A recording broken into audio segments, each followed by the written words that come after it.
अस्सलाम वालेकुम वरहमतुल्लाहि वबरकातुहू। नाजरीन, आप देख रहे हैं आपका अपना चैनल वॉइस ऑफ अल-आकिब प्रोग्राम। आज के मेहमान के साथ मैं हूं आपका होस्ट मोहम्मद नईम रिजवी। आज हमारे प्रोग्राम के जो मेहमान बने हैं, यकीनन हमारी बहुत ही बड़ी खुशकिस्मती है कि हमारे प्रोग्राम की जो शख्सियत ज़ीनत बनी है, जो हस्ती ज़ीनत बनी है हमारे प्रोग्राम की, आपके लिए भी ये एक सादत की बात है कि आप उनकी गुफ्तगू समाअत करेंगे, उनकी ज़ियारत आप करेंगे। बज़ाहिर आपको हमारी स्क्रीन पे एक सादा सा शख्स नज़र आ रहा है। मैं किसी ऐब के तौर पर नहीं बात कर रहा, लेकिन एक ये बता रहा हूँ कि हुजूर की ग़ुलामी, हुजूर से वफ़ा के जो असमरात हैं, हुजूर से वफ़ा की जो सिला है, वो क्या मिलता है कि मीडिया में आपने देखा होगा कि उन अहबाब को, उन लोगों को बुलाया जाता है जो तालीम याफ्ता हों, जो किसी ओहदे के हामिल हों, किसी रोब और दबदबे के हामिल शख्सियत होता है अपने प्रोग्राम में। लेकिन आज हमारे जो प्रोग्राम में मेहमान शख्सियत है, अगर मैं उनकी ज़ात के हिसाब से बात करूं तो वो पढ़े लिखे भी नहीं हैं, एक सादालू इंसान है, एक काश्तकार है। फिर भी हमने इनको बुलाया है और अपनी खुशकिस्मती समझते हैं। उसकी वजह यही है कि ये जो मेहमान आज हमारी ज़ीनत बने हैं प्रोग्राम की, वो हैं हमारे शहीद भाई, मुजाहिद नामुस रिसालत, मुजाहिद ख़त्म नबूवत, जनाब हज़रत गाज़ी हाफिज़ अदील शहीद रहमतुल्लाह ताला अलैह के वालिद मोहतरम, मेरी मुराद जनाब मोहतरम शरीफ साहब हैं, जो आज हमारे प्रोग्राम की ज़ीनत बने हैं। इससे पहले कि मैं आगे बढ़ूँ तो शहीदों को खिराज पेश करना, अपने शुहदा को, शुहदा भी वो जो हुजूर की नामूस के लिए शहीद हुए हों, जिन्होंने अपनी जानों का नजराना पेश किया हो, तो मैं अपने लिए एजाज़ समझता हूँ नजराना अकीदत उनकी बारगाह में पेश करना। किसी शायर ने क्या खूब कहा है कि पसंद आती है सबको अदा शहीदों की, पसंद आती है सबको अदा शहीदों की, कभी मिटेगी ना रस्म वफा शहीदों की। जो पैदा करना है जज्बाए हुसैनी बच्चों में, जो पैदा करना है जज्बाए हुसैनी बच्चों में, कहानी उनको तू हमेशा सुना शहीदों की। और रसूल पाक ने बाहों में ले लिया होगा, मुहाफिज नामूस रिसालत है, शहीद नामूस रिसालत है। फिर ये कैसा मुमकिन है कि जिनके लिए शहीद हों वो शफ़क़तों से ना नवाजें, वो अपनी करम नवाजियों से ना नवाजें। तो शायर ने क्या खूब कहा है कि रसूल पाक ने बाहों में ले लिया होगा, सुनी जो आपने होगी सदा शहीदों की। वो हाफिज़ अदील साहब, जब उनके पेशानी पर गोली लगी तो उनके मुंह से जो जुमला निकला वो था लब्बैक या रसूलल्लाह, ताजदार ख़त्म नबूवत। तो रसूल पाक ने बाहों में ले लिया होगा, सुनी जो होगी आपने सदा शहीदों की। उन्हीं का नाम सदा होगा रहती दुनिया तक, उन्हीं का नाम सदा होगा रहती दुनिया तक, करेंगे सब ही हमेशा सना शहीदों की। आज भी हम अपने शुहदा की तारीफ़ और उनका ज़िक्र करके जो अपने लिए एजाज़ हासिल कर रहे हैं, ये उसी एक तसलसल का है कि जहाँ अल्लाह ताला कुरान पाक में शुहदा का ज़िक्र करता है, अहादीस मुबारका में आपको शुहदा की फ़जीलत मिलती है, उलमा से, मशाइख से आपको शुहदा का ज़िक्र मिलता है। तो उन्हीं की सुन्नत पर अमल करते हुए आज हम अपने भाई शहीद का तज़किरा कर रहे हैं, उनकी सना बयान कर रहे हैं। ये हमारे लिए सादत की बात है।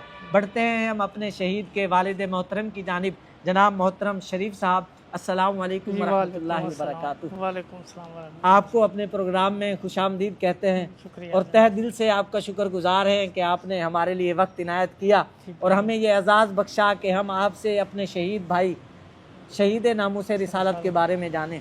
आप हमें बताएंगे कि गाज़ी हाफिज़ अदील शहीद रहमतुल्लाह ताला अलैह किस सन में पैदा हुए?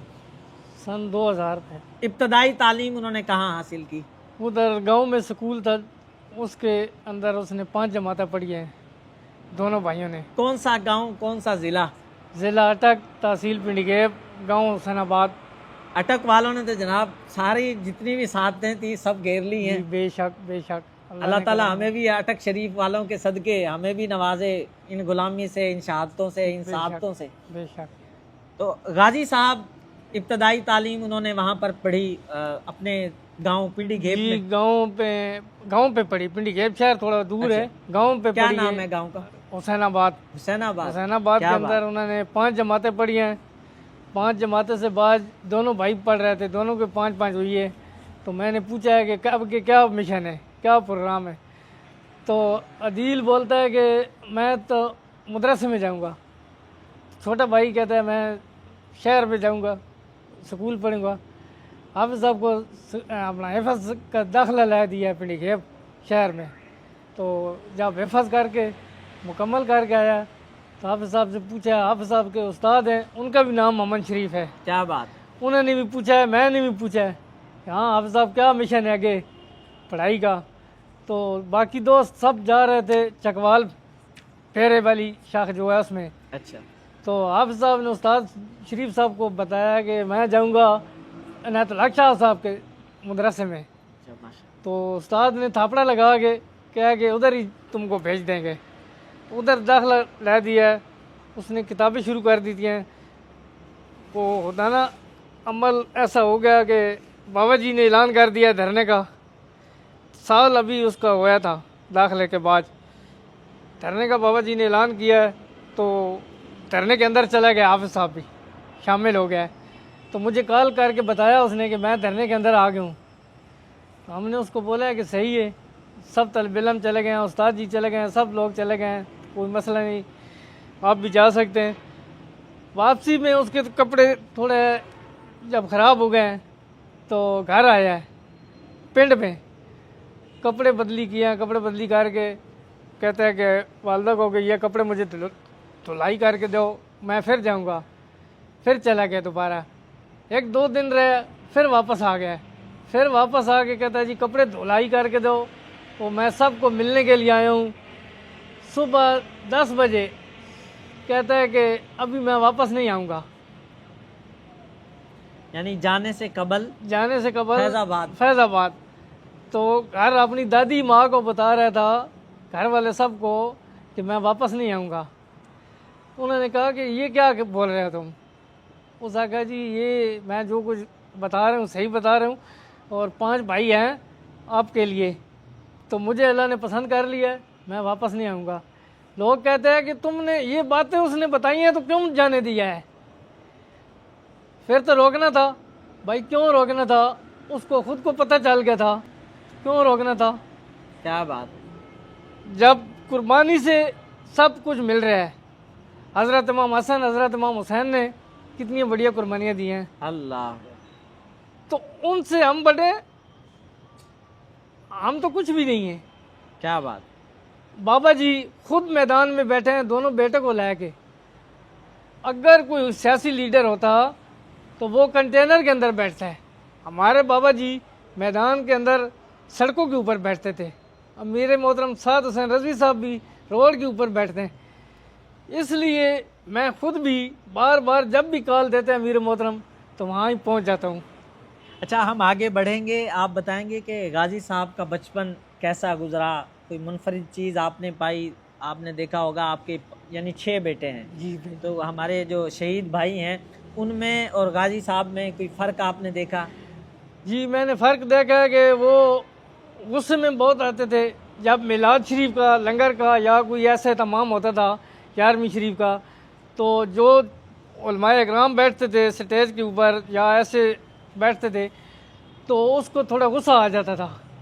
वो कहता था कि इधर फूल नहीं पड़ा है, इधर ऐसी चीज़ नहीं पड़ी है, इधर ऐसी चीज़ नहीं पड़ी है।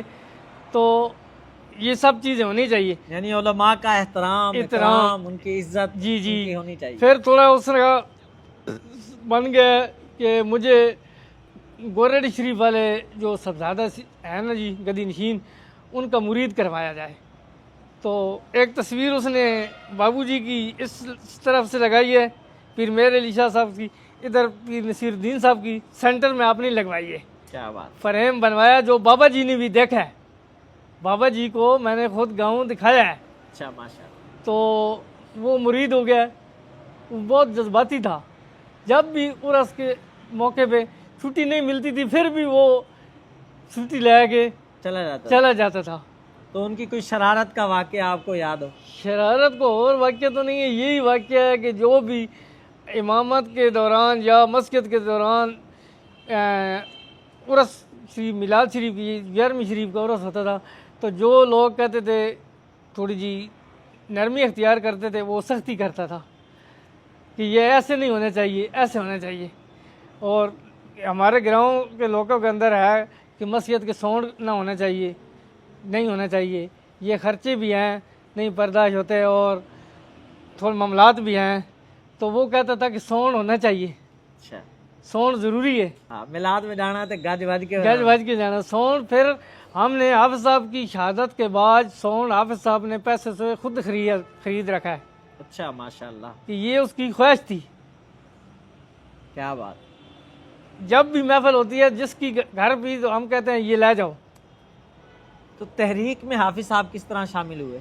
तारीख के हाफिज साहब ऐसे ही शामिल हुए थे जैसे मैं आपको अर्ज़ कर रहा हूँ कि धरने के क्लास के बाद धरने में चले गए हैं फैज़ाबाद। अच्छा, माशा, ऐसे यानी नहीं, उन्होंने कहा ना कि भी ना मैंने इनायतुल हक शाह साहब के ही मदरसे में, तो वो क्या तहरीक की वजह से उनके मदरसे में दाखिल हुए, या वैसे जिस तरह एक शाह साहब हैं हमारे, उनका एक अपना हल्का बाब है उस साइड पे पिंडी के हैं, तो इस वजह से उनका माशाल्लाह एक बहुत बड़ा इदारा है और बड़ी अजीम दरसगाह है। हमारा भांजा भी पहले उधर हिफाज करता रहा। अच्छा, उसकी वजह से थोड़ा शाह साहब के साथ निस्बत थी, तो अच्छा, उसकी वजह से तो पहले बाबा जी का तारफ नहीं था मुझे। मदरसे में गए और फिर वहाँ, क्योंकि शाह साहब जी जी, तहरीक का हिस्सा शाह थे, साहब खुद तहरीक का हिस्सा थे, इस तो वजह उसके से। बाद तहरीक का हिस्सा बने। वो फिर 1 साल गुजरने के बाद वो फैज़ाबाद का मैदान सज गया। जी, मैदान उसके बाद फिर वो उधर गए, फिर आए। फिर जाने से कबल आप बता रहे थे कि अपनी दादी जान को बताया कि अब मैंने वापस नहीं आना। जी जी, वो तो उसके उसको बाद पता चल गया था। अच्छा, ये उसको पता चल गया था। ये तो काफ़ी जगह पे मैंने देखा है। इधर एक लड़का सरफराज मेरा नखाल है, उसका नाम था, बाबा जी की मसीहत के साथ शहीद हुआ था जब साथ साहब गिरफ्तार हुए थे। जी जी, तो उसने भी ये कॉल पे वो भी बता रहा था घर वाले जी को। जी, ऑडियो कॉल चली थी हमारे गाजी सरफराज शहीद रहमतुल्लाह जी ताला जी अलैह। जी जी। तो इसी तरह हाफिज अदील भी को अच्छा, भी उसको पता चल गया। बताने के बाद फिर वो चले गए फैज़ाबाद। जी, फैज़ाबाद। उसके बाद आप बताएंगे क्या सिलसिला, क्या बना, क्या रुदात? उससे बाद तो उनको गोली लग गई है, शहादत हो गई है। शहादत के बाद काले आने शुरू हो गई है नून लीग की वाले की, सब पार्टियों की तरफ से। तो इधर हमारे शाह जी की भी काले आ रही थी, और भी आ रही थी कि काफ़ी लोग जो दूसरी जमात वाले, बहुत ज़्यादा काले मुझे आई हैं कि ये नून लीग या दीगर जमातों ने जो आपसे रब्ता किया, तो उनका क्या तकाजा था, क्या मुतालबा था, क्या ऑफर थी आपको? उनको ये ऑफर थी, यही थे कि ये इन्होंने गोली मरवा दी खुद। ये जो बैठे हुए हैं इधर बुजुर्ग बाबा जी खादिम हुसैन रज़वी साहब, इनके बंदे ने खुद गोली मरवा दी है। अच्छा, तो ये आप बेहतर जैसे समझते हैं, तुम्हारा फैसला है अभी। तो मैंने उनको कुछ भी नहीं कहा। मैंने उनको कहा कि ये हमारा मर्जी है, हमारे को हाफिज अदील बता के गया था। अच्छा, वो तो मुझे पता है ना, तो मुझे बता के गया था। ये आगे चलेंगे तो देखेंगे कि क्या होगा। जब आगे ज्यों ज्यों चलते गए उन्होंने थोड़ा और नज़दीक होना शुरू कर दिया है। फिर उन्होंने आफरे शुरू कर दिए हैं। फिर थोड़ा बाबा जी की सेहत ठीक नहीं थी, बुखार की हालत में, वो उधर काफ़ी सर्दी भी थी और शैलिंग का भी था। तो बाबा जी हमारे पास नहीं गए हैं, साथ साहब गए हैं। अच्छा, सबसे पहले जब आपने गाजी साहब की शहादत का सुना, तो वो किसने कॉल की आपको? कि सबके पहले मेरा ख्याल में मुझे कॉल किया है दनियाल साहब। उन्होंने बताया कि आपके साहबजादा शहीद हो? उन्होंने बताया मुझे, उन्होंने कॉल किया है। फिर कुछ टाइम के बाद अपना मुफ्ती शौकत साहब ने किया है, जो तहसील फतेह जंग वाले हैं। अच्छा अच्छा, उन्होंने किया है। तो मैंने उनको सब लोगों को यही बताया कि ये शाह साहब का मसला है। अभी मैं तो उधर नहीं आ सकता हूँ, रोड बंद है सबको। जो ये शाह साहब जाने और बाबा जी जाने, क्या बात। ये उनका काम है, हमारा काम नहीं है। लोगों ने मुझे कहा ये वो एहतजाज करेंगे, वो रोड के ऊपर रख के बैठ जाएंगे, ये करेंगे वो करेंगे। मैंने कहा जो मर्जी है उनके करें, हमने तो उनके पास दे दिया उनको जाके। क्या बात, अल्लाह ने उसको कबूल कर लिया है। क्या बात। तो फिर क्या है, एहतजाज करेंगे। फिर जब गांव पे पहुंचे तो गांव वाले लोग कहते हैं कि टुलिया चौक पे धरना था हमारा।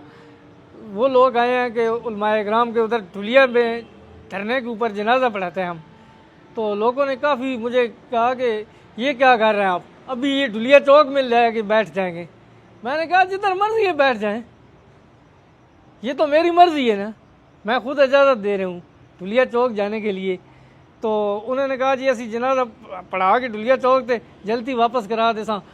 ये तो शहादत थी हमारे लिए भी और हाफिज साहब के लिए कि 3 जनाजे हुए हैं। अल्लाह, पहला जनाजा फैजाबाद क्या बात। बाबा जी ने पढ़वाया, दूसरा जनाजा जनाब डुलिया चौक पिंडी गेब के अंदर जिते धरना सी, फिर तीसरा जनाजा अपने पिंड ग्रां के अंदर। जब शहादत की आपको खबर मिली कि गाजी साहब आपके जो साहबजादे हैं वो शहीद हो गए हैं, तो उस वक्त आपकी क्या कैफियत थी? मेरी कैफियत तो उस वक्त भी ऐसी थी जैसी अभी है, क्या बात। क्योंकि मुझे बता के जा रहा था। वो तो तब होता है गुस्सा, कोई ज़बरदस्ती ले के गया हो, कोई बुला के ले के गया हो, संगी दोस्त उस्ताद ले के गया हो, वो तो खुद आया खुद गया, खुद आया खुद गया। तीसरी दफ़ा जब दूसरी दफ़ा गया तो खुद बता के गया। तो कैफियत का इधर तो मामला ही नहीं रहे, तो अल्लाह जी ने उसको पसंद कर लिया था। हाँ, यही हुकूमत वाले ने जो किया है और बहुत जोर लगाया है। बहुत कहते थे मुझे कि तुम ऐसे करो, ये इन्होंने खुद गोली मरवाई है। तो पूरी जगह पे, हर जगह में, पिंडी पूरी में मुझे इन्होंने फिराया है। नून लीग वाले ने बहुत जोर लगाया है, पूरी पिंडी में फिराया है। सबसे पहले डीपीओ जो उस टाइम पे था, नून लीग के दौर पे था 17 में, उसके पास ले के गए डीपीओ के पास। डीपीओ के बाद ये ले गए जनाब राजा बाज़ार फहारा चौक जो थाना है उसके अंदर। उधर एक बहुत बड़ा अफसर बैठा था, मुझे नहीं याद कि कौन था। ऊपर ऐसे ऐलान पाक लगाया है तो कुरान पाक कहता है कि ये पढ़ा है इसका मुझे मार वगे अगर हाफिज साहब का कातिल हम न ढूंढे तो। इतनी बड़ी बातें कर रहा था, यानी कुरान पाक की तरफ से मुझे सजा मिले, सजा मिले, ना ढूंढूं तो ना ढूंढूं तो। दीवान में बैठकर ये बात कर रहा है। ऊपर कुरान पाक पढ़ा था। अल्लाह। तो इतनी बड़ी उसने दाढ़ी रखी थी, सुन्नत रसूल। तो उसने देखा है शायद तो जो मुझे ले के गए नून लीग वाले वो भी और प्रोटोकॉल के साथ हो, बहुत गड्डियाँ ले के गए हैं, बहुत आदमी उन्होंने भेजे हैं जो देख रहे थे कि शायद ये बाबा जी कोई ऐसे देहात से आ गए हैं, इनको क्या पता है, ये तो कुछ भी नहीं जानते हैं। ये उनको पता नहीं था कि पीछे हाथ किसका है। आय हाय हाय, क्या बात। ये इनके पीछे कौन है, क्या बात। अभी बज़ाहिर तो देख रहे थे कि ये बाबा तो अनपढ़ है, इसको तो कुछ पता नहीं है। लेकिन मुझे तो उधर से हाफिज साहब की शहादत जब हुई है तो हाफिज साहब ने बहुत कुछ दिखा दिया था। अल्लाह। उनको ये मालूम नहीं था। फिर जनाब राजा बाज़ार वाले थाने से उन्होंने निकाला है तो पिंडी अपना होली फैमिली के साथ न्यूटन थाना जो है उधर रह गए। उधर जाके वो कहते हैं कि आपको एक वीडियो दिखाता हूँ। उन्होंने वीडियो दिखाई है डीएसपी साहब ने, सब ने, कि इधर सियाण के तुसी के हाफिज साहब के कोरन। मैं जनाब उन्हें वीडियो जारी की थी अपना लैपटॉप से। मैं वेख हाफिज साहब की तस्वीर, मैं कह जी यही हाफिज साहब हैं। उन्हें आख्या जिस तरह पुलिस ने एक रवैया होंदा है दबदबा पा के, वो सही शैतान है ना, फिर अगे गल गड़बड़ ना हो वजे फिर पहचान लवो। मैं आख्या जी बिल्कुल पहचान लिया, यही बूट मेरे को पा के आया। क्या बात। वही बूट पाए वैस, खून पे वगदा है सब कुछ। उत्तों जनाब उन्होंने वो वीडियो मैनू दिखा के फिर वो लै गए ने सादकाबाद थाने दे विच लै गए ने। सादकाबाद थाने जाके सारे मैनू बिठा के इस तरह जिस तरह से बैठ, छोटा जहा एक पठान 16-17 साल का बच्चा आने जी एक मुस्लिम असा पकड़ा है अड्डे को है वे, ये थानू विखाने हैं। अंदरों लैन जनाब उस बच्चे कट के हूँ वेखने पाया भाई बाबा झल्ला है, सादा है, अनपढ़ है। जो बच्चा बाहर आया तो मैं आख्या ये बच्चे तुसें ट्रेनिंग दी है। मेरा बच्चा होवे गोलियां मार के फैजाबाद के अंदर फायरिंग करके इस तरह बोल भी नहीं सकना, इस तरह वारदात करके बोल भी नहीं सकना। उसको पूछने हाँ जी तू इतने फैजाबाद गोलियां मारिया बंदियां हैं जी, 8 बंदे शहीद कर देते हैं तू। वो आखना जी नहीं नहीं मैं पंप ते गया, पंप ते अग लगी गई, नाल ही पिस्टल पे है, पिस्टल पकड़ के मैं हवाई फायरिंग शुरू कर दी थी। जिस टाइम वो इस गल की है तो मैं थोड़ा पिछ हट के मैं कि ये ना असा पागल बनाने पैन, ये सारी ट्रेनिंग इन्हें बच्चे की थी है। मैं क्या जनाब ठीक है। असी उत्तों वापस आ गए हैं जनाब, वापस आए तो डीपीओ साहब को लै गए। डीपीओ साहब को लैके गए ने तो फौरन ही अगे उन्होंने गिट मिट आपस की है सारा कुछ हो कहने कि जनाब थोड़ी हुण असी खिदमत करना चाहते हैं, ਇਸ ਤਰ੍ਹਾਂ ਗਰਮ ਚਾਦਰ ਮੈਂ ਉੱਤੇ ਕੀਤੀ, ਸਰਦੀਆਂ ਦਾ ਮਾਹੌਲ ਸੀ। ਜੀ ਉਹਨਾਂ ਆਖਿਆ ਬਾਬਾ ਜੀ ਸਾਦੇ ਜਨ ਹੁਣ ਸਾਦਾ ਹੀ ਫਸ ਜਾ ਜੀ। ਸਨ, ਹੁਣ ਵੇਖ ਗਏ ਨੇ। ਉਹਨਾਂ ਇਹਦੇ ਨਹੀਂ ਪਤਾ ਸੀ ਕਿ ਪਿੱਛੇ ਮਾਲਕਾਂ ਦੀ